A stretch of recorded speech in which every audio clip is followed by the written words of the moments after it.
jajjabe guyyaa gosoota Oromoo eebila 15 baga nagaan geenye. Abdiin kutannu duubatti deebinu biyya keenya Oromiyaa alagaan kenninu qabsoo jabeessinaa diina balleessinaa injifannoo dhugaa gaafas galmeessinaa.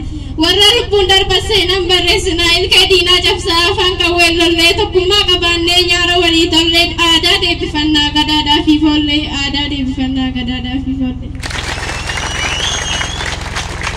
Qabsoo hin laafisnu lubbuu du'an oolleef gootota Oromoo bilisummaaf jecha lubbuudhaan darban dhiiga isaanii cobsaa diina isaanii gogsaa dhugaadhaaf dafqan galatoomaa jenna Oromummaaf jecha rakkina argan galatoomaa jenna Oromummaaf jecha rakkina argan.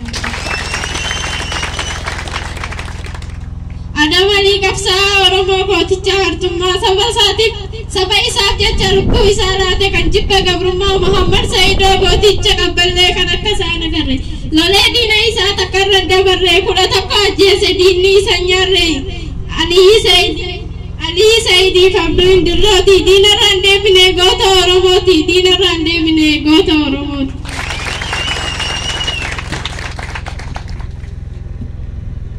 Takkaadhaan jennee sanyii waaqa guutuuf sanyii elamooti wareegama qabsoo kafalama dhiigaa fedhii kootiif miti biyya kootiif affiigaa duunee banna malee biyya eenyu dhiigaa Oromiyaa ka'ii gadi ba'ii dhiigaa Oromiyaa marti qabsoottaa jabaatu qabsoon jalqabame akka fiixaan baatu Mahammad Huseeniif Umar Abdallaafaa garaa nama nyaatu duunee banna malee abadan gabrummaan hin taatu.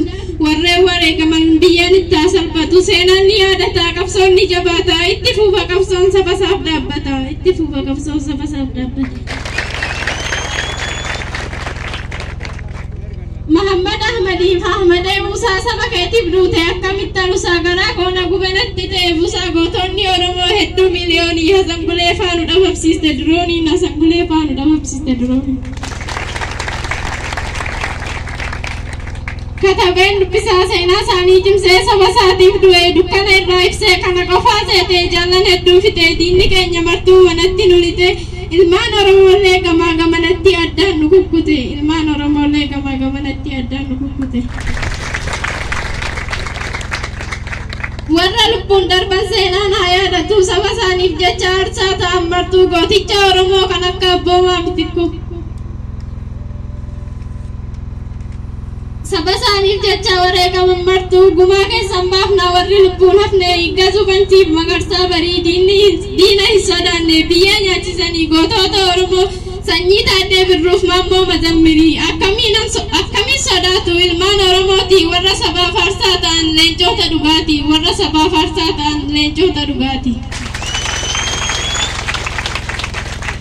Warra lubbuu laatan biyyaaf saba isaatii agarii tulluu fi elemoo qilxuutii roorroo jibbaaf biyyaa baatanii warreen lubbuun dabartanii qabsoo harraan keessan dhiigaaf lafee keessan bobeessitanii amantiif kutaadhaan tasuma wal hin nyaannu harka wal qabannee tokkummaa dhagaanu nuti amantaadhaan gargar hin baanu duunee banna malee dabarsinee diinaaf wal hin laannu jechuun walii seenan irbuu gadaa gammadaatiif dadhachoo booru gadaa gammadaatiif dadhachoo booru.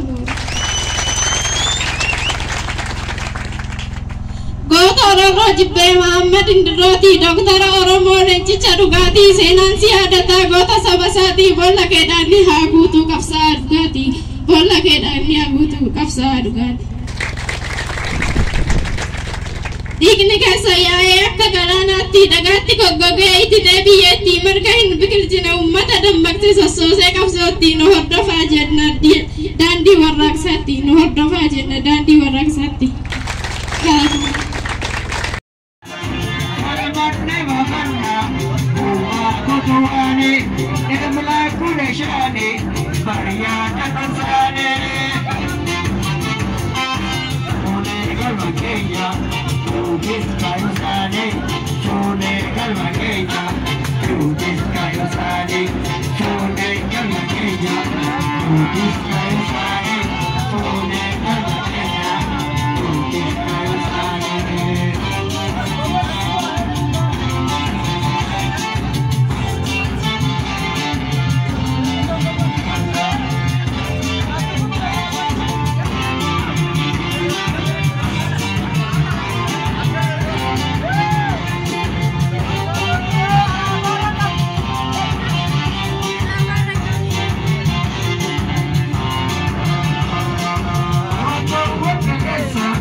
tumne koto wakakane isa kaso kenya kuke sotane